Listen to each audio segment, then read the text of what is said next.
It has started. Okay, thanks, Ginny. Good evening, everyone.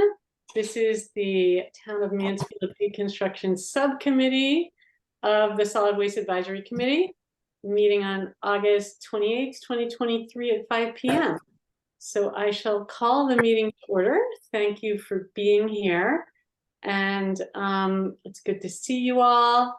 I guess our first item is approval of the July 24th, 2023 minutes. Do we have a motion to approve? Susanna, with no A, is motioning on mute. Okay, we'll take that as a motion. Do we have a second? I'll second, as long as it's, again, okay that I wasn't there, but I will second. Great. So the motions from the two Susannas. Any discussion? Okay. All in favor, please say aye. Aye. Or raise your hand or wave your hand. Okay, great. Any opposed? Abstentions? Okay, so the motion to approve the minutes carries. Thank you. All right, so the next item is deconstruction strategy. So the work we've been doing, and last time a bunch of people were reaching out to contractors and surveys and things like that. So we are going to discuss the progress of that work. Ginny, does it make sense for you to lead us in that part? Sure. So Katie prepared a mailing, and then it got mailed through the town system. I didn't hear back from anybody from the mailing. I did contact 3 different contractors and got some information from them. Susanna, I don't know, Susanna Beckman, were you able to reach anybody? You're muted.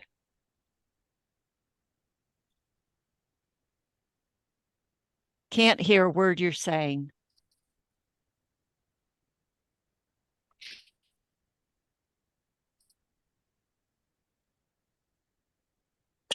You're still muted. Okay, now? There you go. You're good. Oh, yeah. God, what a struggle. Anyway, yes, I spoke with 2 local contractors, Jared Claremont and Christopher Nearhakos.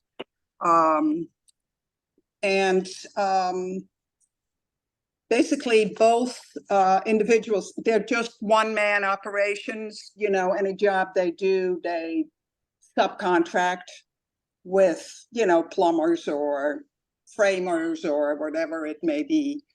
So they're both small operations. They both said that they do some deconstruction if the material is in usable shape.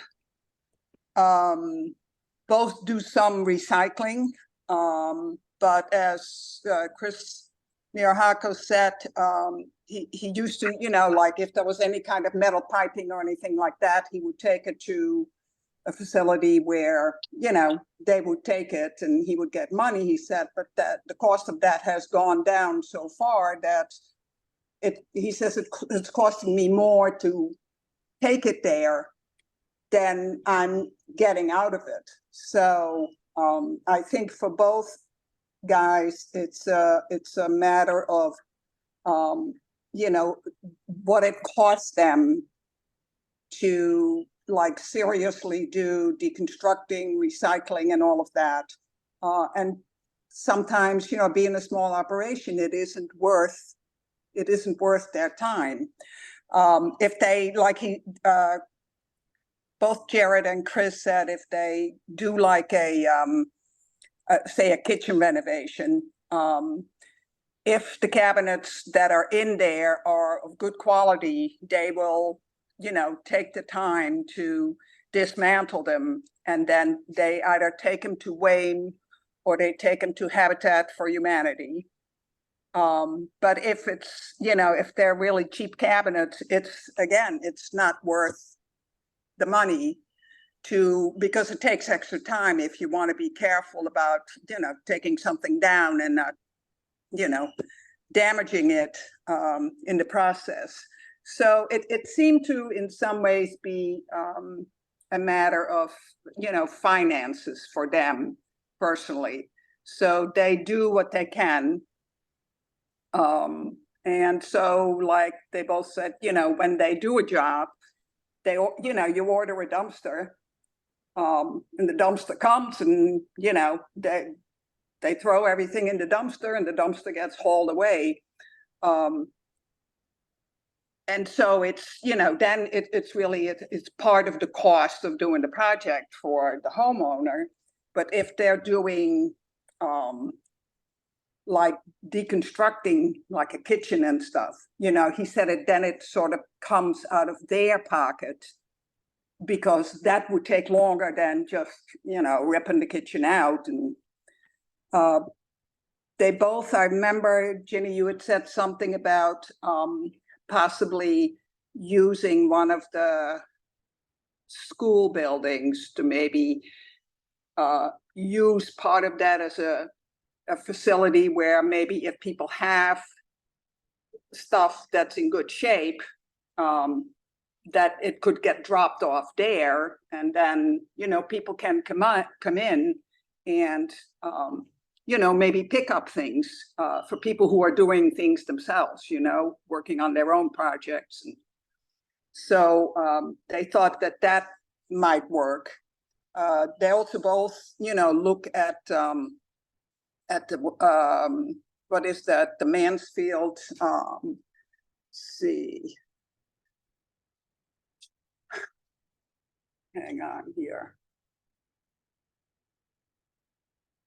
It was, in Mansfield, there is a sort of a website where, people can pick things up. I can't think of what it's called right now, but we've talked about it at the SWAC meeting, Ginny. So, it seemed to be a thing about money in many ways for them, even though they both would like to do more recycling, reusing. And so if there is stuff like Chris said, he will haul certain things to his house and then maybe use them on another project instead of, getting rid of the stuff. But that's all meaning that the quality of the stuff is such that, he would be able to use it in another project. Yeah, so that's basically kind of, what the discussion was about. Both are open, like I asked about, would there be like a website or something like that, or something that, someplace they can go online to, that would give them, help them kind of do more of the deconstructing. And they said, yes, that would be good. See. They also talked about the swap shop, but I think that's really not, the swap shop is really not like, deconstructing like a whole kitchen and cabinets are, a whole kitchen is like taken there. I don't think so anyway. Oh, the website was the Buy Nothing Mansfield. So, yeah, so basically that was kind of the gist of the conversation. So Thanks, Susanna. And I had a conversation with Steve Lane, Peter Zlotnick, and Frank Halley. And Steve said, these are all small operations as well. Steve is, of course, a one-person operation. Zlotnick is a little bit bigger, and I think Frank Halley has a few people working with him, but I'm not for sure. In any way, in any case, they're all kind of on the small side. So Steve doesn't really salvage materials. And again, it comes down to time and money and finding homes for things. That was an issue. He does not want to be bringing all this stuff home and loading it up. Yes. He thought that where this group might put its focus is on do-it-yourselfers, like really focusing in on those people who are doing renovations on their own. And he also, he takes his stuff to the transfer station. He would love it if leftovers of new construction, he thought that could have some traction.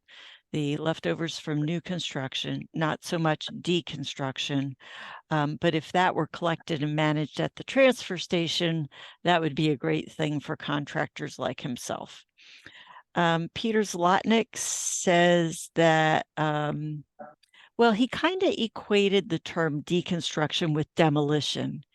And so I thought that was interesting, but then it was explained to me at the SWAC meeting by Ted Buskey that they are kind of they can be seen interchangeably. But anyhow, he said that he does salvage good wood, for instance, and then it accumulates in his yard. So it just sounds like he has a yard full of stuff. I don't know if that's true, but that's the way he kind of described it. Like it doesn't get used then for anything. But if there's leftovers, he scoops it up. And he used the example of Walmart. He said they're notorious for over ordering. And so he brings back extra boxes of things that are completely unopened. He thought it would be helpful to have a clearinghouse to circulate these materials. And yeah, he also explained that he has had issues with trying to get Habitat for Humanity or what were some other places? He named another place, having them come and pick it up. And it didn't work out. Like they didn't have the manpower, people power to do that. And so that's a barrier. So I was hearing the barriers are local collection area, some place that's really, and not, these guys do construction work all over the place, right? Not just in Mansfield, but something that's relatively local. An easy way to get materials collected, in other words, finding a home for them. And he said that, he even mentioned Peter Zlotnick that the town could mandate salvage for town projects. He said, why, the town has the authority, they could do that. And he didn't, he really didn't seem opposed to that. But the theme from him and Steve and then Frank Halley was outlets for the materials, local outlets. Because Frank Halley said that he has tried it was Frank Halley, not Peter, who said he's tried Wayne and Habitat for Humanity to have pickups, and they just haven't come through. He also said that he is adamant about not taking materials home because he doesn't want his home to become a junkyard. So he does toss out a lot of stuff, a lot of usable stuff. He admitted to that. And, but he also expressed willingness to help in any way that he could. And actually, all three of them, I think if we approached all three of them, they would probably help in whatever way, whether it's to talk to the committee about ideas, like if this committee came up with an idea, have them to bounce the ideas off of. I think they'd all three be willing to be sounding boards, and maybe Frank would be able to help in some more ways. So that's what I got from those conversations. I would say, to sum up, collection point, local collection point, way of getting the materials from the job site to that collection point.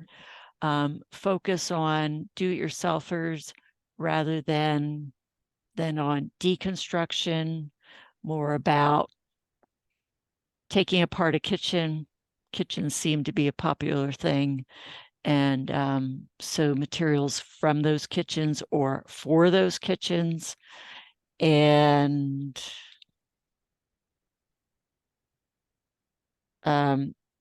yeah, that, and maybe just town projects, like really start with town projects and salvaging materials. So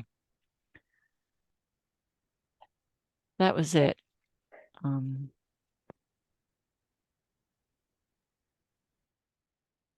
Yeah, that's that's great input. Sorry, were you going to say, Susanna? that was very much kind of the conversations I had with the two people that I talked to. You know, that they're willing, but it's one, Chris seems to have more of, he has some storage area, I guess, where he can take his stuff. But he said, you know, if you don't turn it over, you know, before long. So he does, none of them want to take the stuff home. So, you know, because then it just accumulates around their house. And, you know, if they don't have a project where they can reuse it, it sort of just sits there.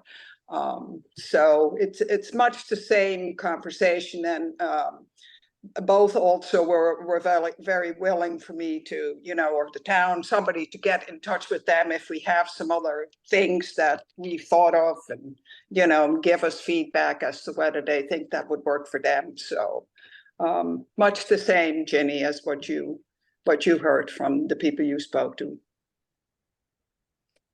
I know this is a little different, but I think of like, Ginny, you were at the convocation today, and I've heard about this all summer, and I know you've done amazing support for this, but like Jen Zugarago from Mansfield Elementary, like basically like being at the old elementary schools for lots of time this summer, waiting for people to come pick up stuff so that they could recycle. And it just, you know, it seemed like a big commitment on her part. She did a lot of reaching out.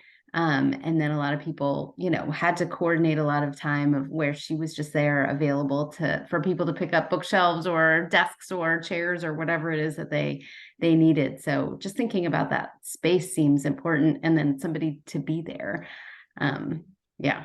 Again, I know that's a very different, well, it's similar, but it just seemed like a big, like, you know, she spent a lot of weekend time like hanging out and the old Goodwin Elementary School. Yeah, she did. A lot of school districts came by and took truckloads of materials. So she was heroic in furniture salvage. And yeah, one of the things that the assistant director, Bill Treach of facilities, had said, so there's an office being used in the Vinton School to house part of the facilities department. So E.O. Smith is using part of the building. The maintenance department has an office, part of their office there. And then there's the rest of Vinton School. And he was saying, could you use Vinton School as a repository for, he was saying, the swap shop. It's like, no, the swap shop's not going to move. But would that be a place to collect used building materials or surplus building materials? I mean, there's it's a big consideration, because now it's like, okay, who's going to manage that kind of thing? But anyhow, there is space available if we wanted, if the town wanted to take that on as a responsibility. That's exciting. Yeah, it is exciting that the contractors and the town, like, no one's saying this is a bad idea. The barriers are the infrastructure to it, so that's good, right?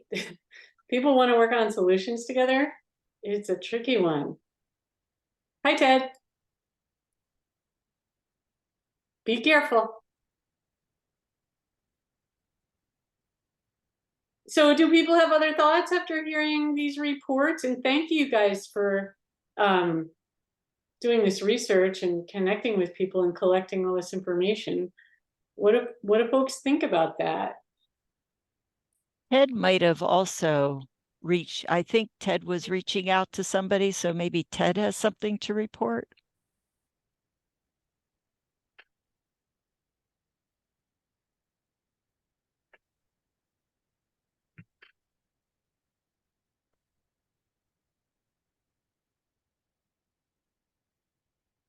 So Ted, we don't want you to crash, but you are on mute. So if you want to say something, we can wait until you're in a safer spot. We were just discussing the research that people did with contractors and the conversations about deconstruction.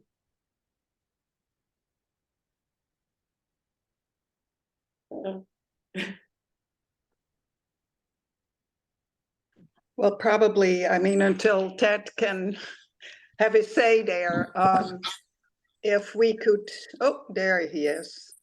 Hi, Ted. Hi, so can you hear me? Yes. Yes. Okay, so I reached out in person to Phoebe and spoke with Angie, as she's an office manager. She took our list of questions and said that she would give them to whoever's in charge. And my phone number, I never heard back. The other one was Kyle and Dave Stearns. Didn't reach anybody directly, so I left a message with my number and what I wanted to talk about and never heard back. So that's my report.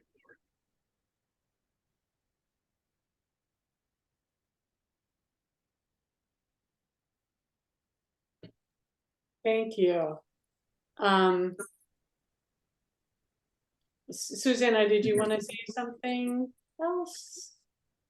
Well, I was going to say, I mean, there seems to be potentially space for if we want to promote, you know, a place where people could drop off things. But like Ginny said, you know, then who's going to staff it? And, you know, I guess it would be, you know, maybe something like the swap shop, you know, there's a standard times that the place would be open, where people could actually drop off things or people could pick up other, you know, pick up stuff. But you'd still, you know, I guess it would be volunteers then who would, you know, staff it like the swap shop. And so I'm not sure if that, you know, could work out.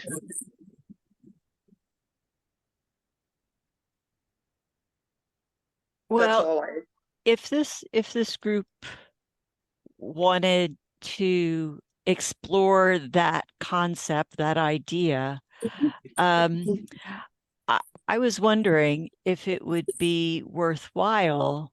You know, it'd be really terrific if the private sector took this on, right?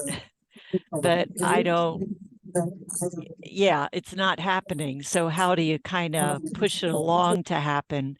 It might be worthwhile taking a trip to either the Reconstruction Center in Connecticut or in Springfield, Massachusetts. There's the Eco Bargain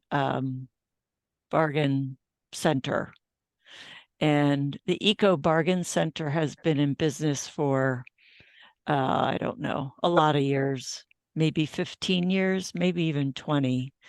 And they seem to have a fairly thriving system. Lynn, have you been up there? You were up there, weren't you? Didn't you say you went up there? Yeah, I've been to both and all, and my husband goes to them all regularly. So actually, maybe Chris would be an interesting perspective because he's a DIY person fixing up rental properties that we own and our own house and our daughter's house, and always is getting stuff from these reconstruction centers.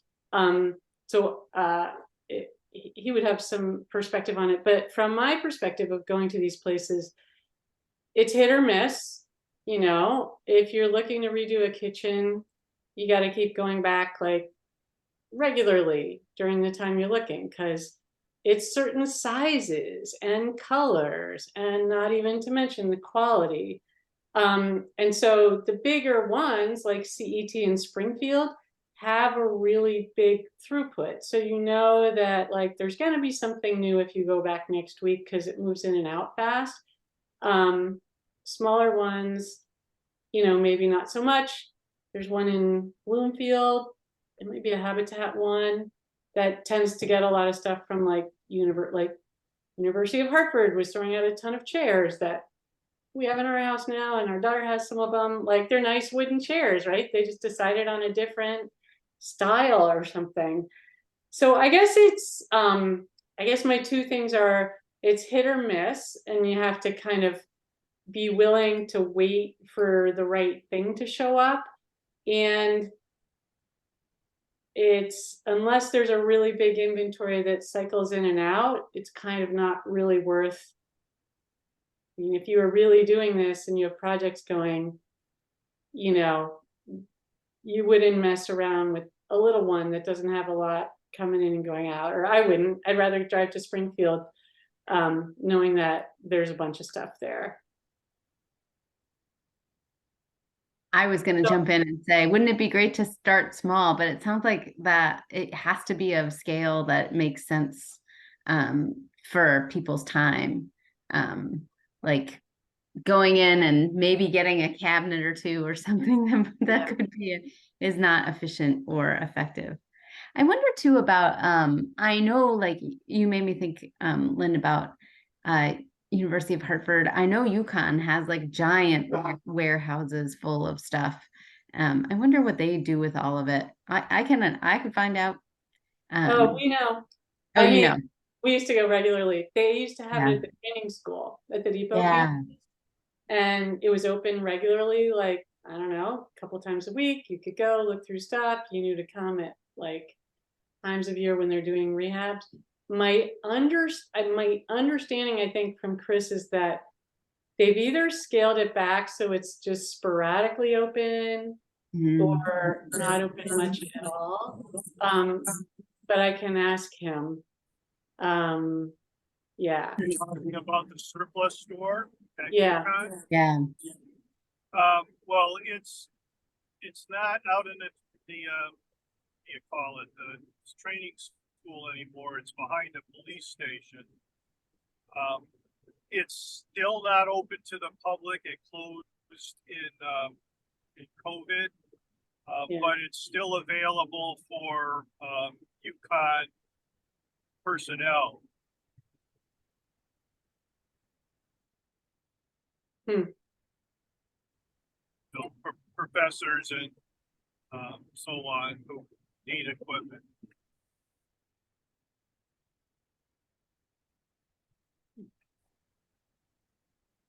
Wonder if we could potentially, I mean, it seems like there's lots of options, but if we could use our space as a holding place that could, you know, people could drop stuff off so it's not in their yard, but then somehow or other, someone comes along and picks it up from Springfield or brings it up to Springfield, or I don't know who that would be. Yeah, that's an interesting idea. It could be like Mansfield holds it for 6 months or something, and we see like advertised so people get used to it and come and check it out, and then it's moved out to CET or a Habitat, which is or Wayne or someone it's worth it because there's going to be a bunch of stuff and they'll send a truck. Yeah. And again, it's exciting that we actually have space potentially to keep, I don't know how much, but that's cool. Mm-hmm.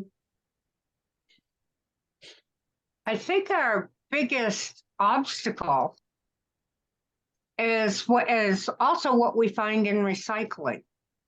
Unfortunately, the powers that be have not discovered that we could make money on this and that we should be doing this. And yeah, when a contractor, they can't keep all this stuff around their house. I had to have a threshold built to get into my house.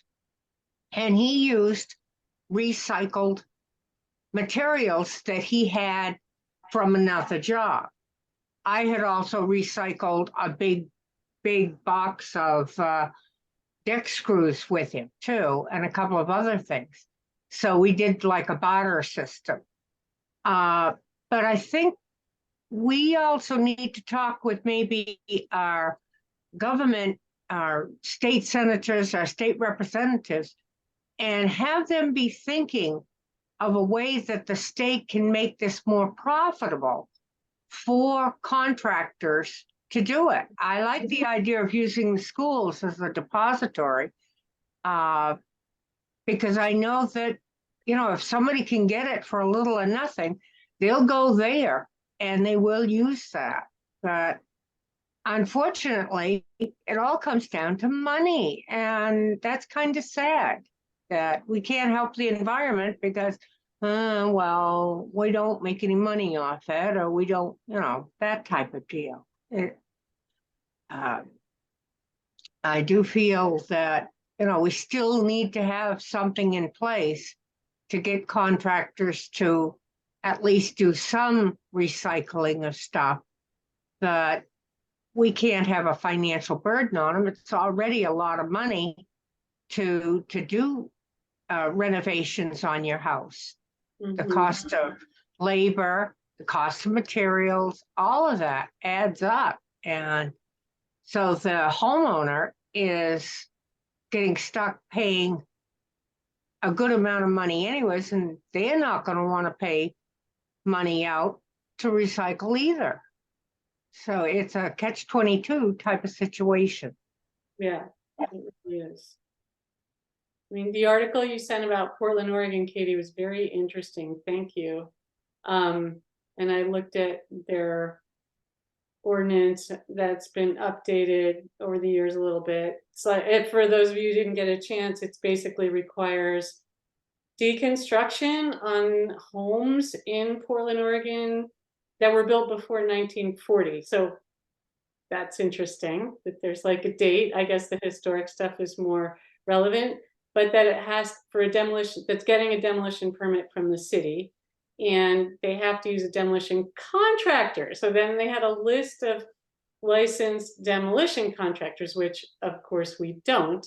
And having spent a lot of time in Portland, Oregon, renovating our daughter's house there before she moved east, they also have some fabulous nonprofit reuse stores that are just like amazing. And it's just really part of the culture. So you can find a lot of great stuff, and there's an easy home for good stuff. Yeah, through this huge reuse center that's like, it's bigger than CET in Springfield. It's amazing. But that's an urban environment with a lot of turnover in housing and renovations. So, but yeah, in that case, they have the infrastructure. I don't know which came first. It seems like the infrastructure might have been there first before they made the requirement. I don't know.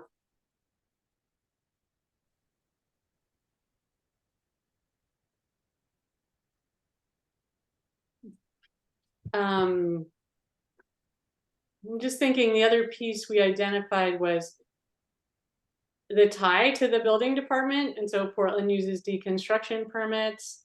Ginny, I know or I guess Ted was talking to the building department about or did all that research. Did anyone have any further conversations? I think we were going to invite someone to come and meet with us. Yeah, Mike, I did not speak with anybody from the building department or my research. Aren't we gonna have Mike, that's you, come into a meeting? I had invited him to this meeting. He said he was not available, and he said that his evenings are usually booked. We could ask him to come to another meeting. I think, I could ask about another meeting. Did you say that was Mike? Mike Nintu, yeah. One Could he thing, send a underling? he did not offer, and I did not press it. One thing though that he did say that the committee should look at is the state demolition regulations, which actually I did look them over, and and he seemed to, and I haven't had a conversation with him since about this, but he seemed to imply that the state regulations would prohibit deconstruction. If I'm reading this correctly, and I used the information, the link that you sent, Ted, I didn't see anything like that in there. I mean, it doesn't mention deconstruction at all, but it also doesn't place any kind of prohibition on considering deconstruction or building material reuse in the process. So I don't know if somebody wants to have further conversation with him, or if this committee wants to ask some questions, form some questions that he responds to. So I don't know where you want to go with that. Is he referring to the same link that I had in my, paper, or is he talking about something else? Well, that I don't know. I mean, what you sent was the the demolition regulations, the state statute. So I thought he was referring to one and the same. It might be worthwhile having more of a conversation with him. If somebody would like to be interested in doing that, having a conversation with him about it. Yeah, what do we think? My position now. Oh, could you say that again, Ted? Couldn't hear you. I'm not gonna sign up for that with my current, job situation. I started a new job today, so, I don't have much flexibility, as you can understand. Yeah. Well, congrats on the new job and jumping in with us. At the moment, you're probably sprung free from your first day. That's very nice of you. Yeah, I guess there's so many aspects to this, maybe thinking about what feels like it would have the greatest traction. So we could pursue multiple things, but so there's the building department stuff and potential questions there about what they've learned or possible guidance they might provide or something. There's pursuing some storage opportunity perhaps at Vinton and how that might look, and having conversations about that. There's strategizing other things and using these nice contractors as sounding boards on what might work. They also suggested mandating it for town projects. So, I mean, that feels kind of like almost the easiest thing is to kind of have the conversation that, especially as these existing buildings, the fate of them is determined, that there's something on the books in terms of a policy that if they're demolished, the town would use deconstruction. I don't know. Other things. Yeah. So what do people feel like we should be focusing on? Or I mean, we could focus on everything if we have enough bandwidth and people are willing to pursue various things. What are your thoughts?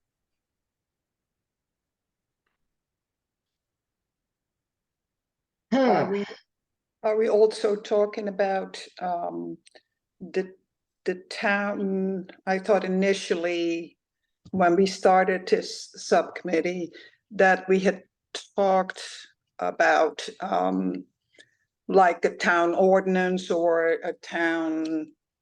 Are we like looking at that still also, or are we more focusing on actual ways of promoting deconstruction in terms of maybe, you know, like we said, the space where people could drop stuff off that was still in good shape and somebody else might be able to use? Or are we letting go of the sort of the town writing something, not maybe a mandatory thing, but some sort of policy or policy statement regarding deconstruction, and that we would like to promote that and like to do what we can to assist local contractors. I don't know, is that still also part of what we're doing or not? Yeah, I mean, certainly everything's on the table. Right? I think it's a matter of. Yeah, I know a while ago before we actually met, I did do a little searching online, you know, and I guess besides Portland, Oregon, San Antonio, Texas is also apparently those two are the leader in deconstruction in this country from what I could see online. There's the city of Palo Alto in California. They wrote an ordinance regarding deconstruction that got passed, I think, in March of 2023. So, yeah, so there are places out there doing, but these are all more larger urban, you know, or suburban or urban areas, you know, with, you know, Portland is a good sized city. San Antonio is, you know, I don't know how we compare, you know, if our approach to this needs to be smaller than what a big city would do. You know, of course, Boston has so many historic buildings that, you know, you understand that, you know, preservation of those, and, you know, they don't want people to just go, you know, haywire and destroy what, you know, what historic stuff there is there. You know, so I'm trying to think of like, so where do we fit into there, you know? I wonder if we could do a, sorry to interrupt, Susanna, but I wonder if it made me think, like, I wonder if we could do a, you know, another further, again, I know none of this is very concrete, but another thing to explore might be partnerships with our other local towns. And, you know, maybe again, if we're able to use the Vinton place, that, but then somebody has to be responsible for sorting that and being there and being available and picking up the stuff that's not used after a while or something. But I wonder if multiple towns, because we're obviously pretty small, so it's another avenue to explore. I support Susanna in that. I think that the only way we could get this off the ground would be to go in with the surrounding towns, because none of us are that big.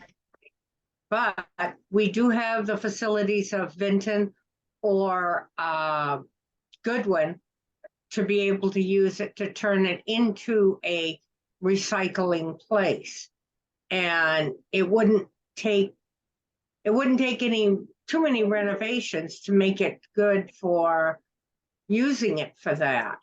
I think that would be our thing. We should maybe reach out to the other towns, their solid waste or their sustainability committees, and see what we could do.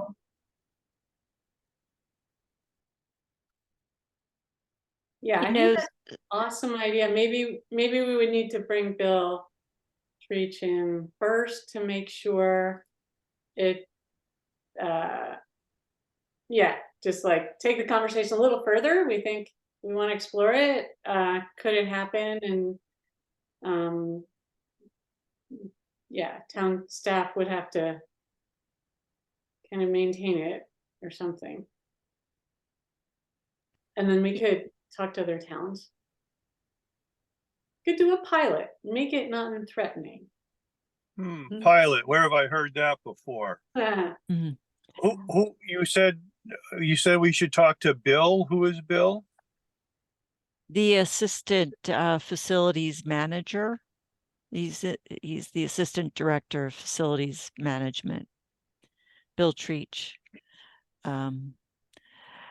So one of the things that other communities have done, these are urban communities, but they have job works programs where they are actually employing people who are maybe re-entering the workforce or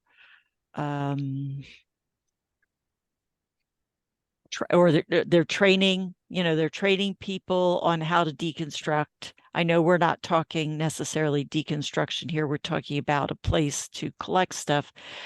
But I'm wondering if there are some kind of programs, job training programs or something of that nature where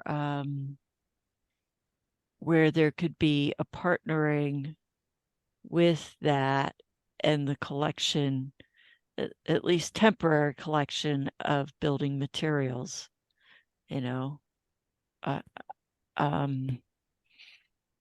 does anybody know of anything like that? Would it be something that like Wyndham Tech or one of the tech schools might do? I mean, they're about construction and the trades. I don't know. Did I recently hear that Eastern bought out Wyndham Tech? Oh, I haven't heard that, but I don't know.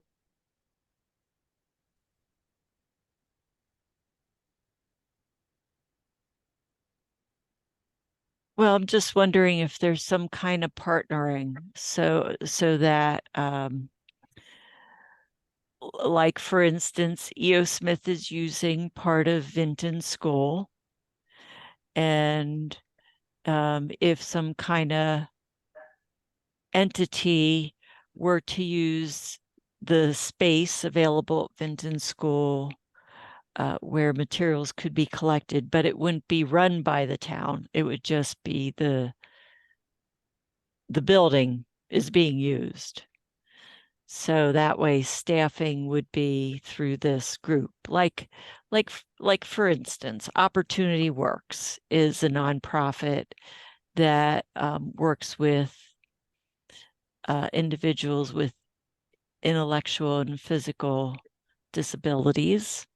So that some organization, I'm not talking about necessarily that kind of organization with that focus, but just wondering about how that might look. Would it make sense to reach out to the Connecticut operation, reuse operation, and the Massachusetts one to see how they got started, what they might suggest, or maybe they even already do stuff like that.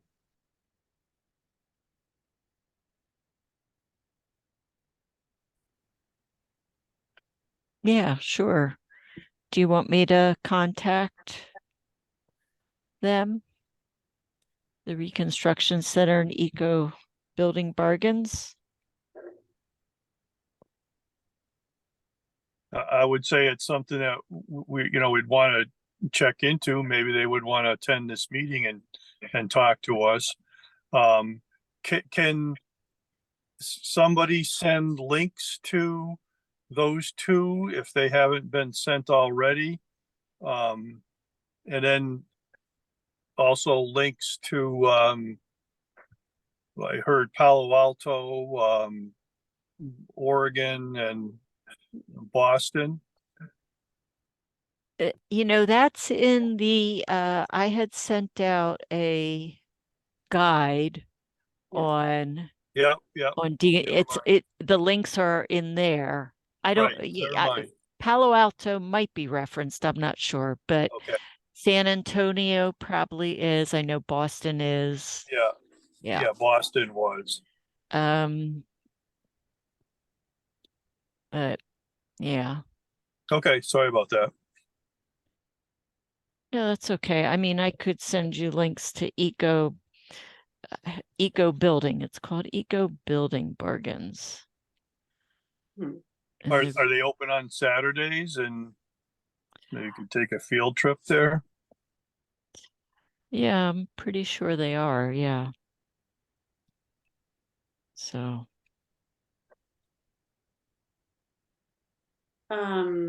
Okay, so I'm just looking at the clock. We've got 5 minutes. I think we want to just kind of close where we're headed with this, but I'm noticing there's another event on the agenda to let us know about that Ginny sent the information for. yeah, all that is if you're interested in participating, this is the date and the time. It's coming out of Arizona. So I'm pretty sure I have the right time, 4 p.m. I think it's 2 p.m. there. Yeah. Yep. Yeah. So, um, if you want to register, there's a there's a link. I thought I sent it to you. Did I send You it to did. you? Yeah, In with okay. the agenda and Okay.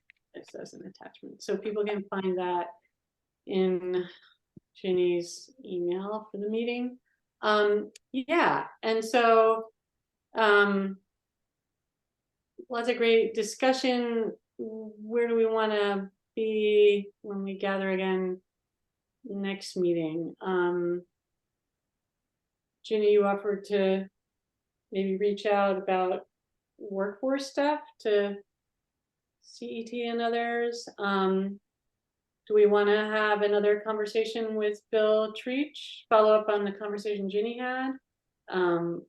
Would it be worth inviting him to the meeting, or is it more respectful to contact him on work time? What do you suggest, Ginny? He's a farmer, so be better to reach him during the workday. But I think that Mike Ninto really does need to be a part of this conversation in whatever possible way can. So maybe asking emailing questions to him, and maybe that's for a next meeting. Okay. Because I don't, yeah, I mean, he's the building department, right? They really need to be on Right. board with this. Like, we can't be off to the side making our own ideas up. Right. When there are things that the building department, it might affect them. So they need to be part of the conversation. But Okay. yeah. So next meeting, we could develop a list of questions for Mike. based on, you know, a lot of these things we've been thinking about. Do you want me to follow up with Bill, or do you want to, Ginny, just say, because you had the conversation, and say, actually the committee was really interested in pursuing that idea of space at Vinton or Goodwin? Yeah, I can follow up with him. Okay, that would be great. And so what I'm want to learn about is what kind of space is available, what the layout looks like, and whether it's even a viability. Yeah, Okay. Yeah, you know, we think one thing we're looking for is easy load in and load out, and with proximity to the storage area. Mm-hmm. You know, either a 4-foot dock or a, you know, some kind of a platform to facilitate load in and load out. Mm-hmm. yeah, and Yeah. I think, I mean, I don't know if Bill can make the decision or needs to go to his boss to say, would we staff this? I mean, would we like let the stuff be stored there and maybe volunteers come in, but you know, it's got to be someone in an official town capacity that says this can happen in this building, and that ultimately the town's kind of, yeah, behind it. So like maybe ask him what the decision-making process would be to actually go ahead with it, and then could we entertain inviting other towns, or does he anticipate that would be challenging for any reason? Yeah. Yeah. Yes. I know that human resources is very concerned about liability. Yep. And so that will have to be a factor in the conversations. So yeah. I mean, I guess maybe we should just clarify before you have the conversation. Are we thinking about this like a pilot project as homeowners, like do-it-yourselfers, bringing stuff there, and contractors, or I guess like who are the users, both delivering stuff and having access to stuff? Because maybe that will be important. I don't know. Well, based on what you were talking about this evening, it seems like what might make sense is to have a relationship with either the Reconstruction Center or CET, Mhm. because it may be small quantities of materials, and there may not be the population, or there may not be the mass of material to really move the stuff well. Mhm. But if it doesn't move, can we work with Reconstruction Center or CET to get the materials, then move them to their location? Yeah. Yeah, I think that's good. I'm just thinking of like the swap shop, and the swap shop ladies, how they like, you can't just leave stuff there. There's a meticulous, like, this is okay, this isn't, which is good. And so there's probably some kind of like bouncer at the door. Is that a volunteer, like at the swap shop, or, and who gives those volunteers the rules of what can come in and what can't? Yeah. Yeah, I would think it would be a paid position, because you're dealing with things that are heavy. Yeah. And yeah, I can't imagine a volunteer group taking this on and maintaining it. So then I And guess if the, that would be someone in the building, someone on the town staff. and if the building is Vinton, then what do you do with the rejected material, either, you know, on its way in, or what the, you know, CT and Mass reject? now it has to be moved to and maybe paid for at the transfer station to go into bulky waste likely. Yeah, all good logistical questions. Yep.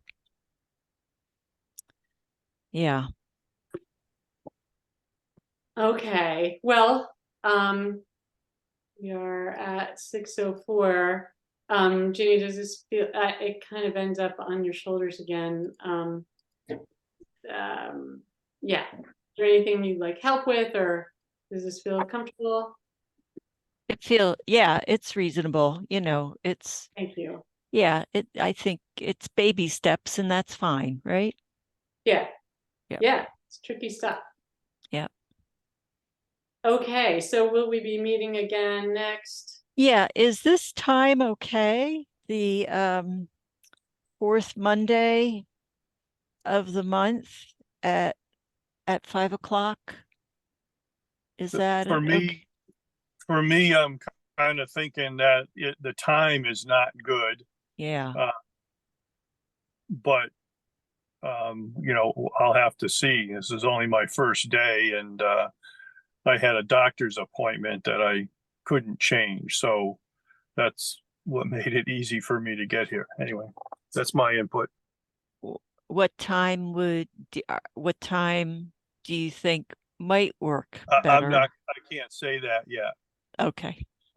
Even 5:30 for SWAC might be a problem because I'm Okay. coming and going from Wallingford. I see. But I'll just have to see. Yeah, okay. Well, does it work for everyone else for the time being to do the fourth Monday at 5 in October, and then we can see as heads and anyone else's schedules change? Yeah, works for me. So the Works for me. fourth, all right, the fourth Monday in September is the 25th. Oh yeah, September. Yeah. Okay. Okay. Ginny, as you kind of do investigation and all that other stuff, I have not any expertise in this area whatsoever. But if there's anybody, you want me to I don't know, want to delegate a call or an email or whatever, let us know. Well, researching grants or workforce something related to workforce development. I mean, I don't know if that's skipping ahead too far down the line, but just kind of getting the lay of the land, that might be helpful. Maybe there's something already in this area. Maybe Willimantic has something on workforce development. So, okay. Maybe they're doing deconstruction. No, not, I don't think so. Yeah, I don't think so. So, okay. Thanks, everybody. Have a good night. Everyone. Yeah. Thank you. Take care. Bye. Bye-bye. Bye.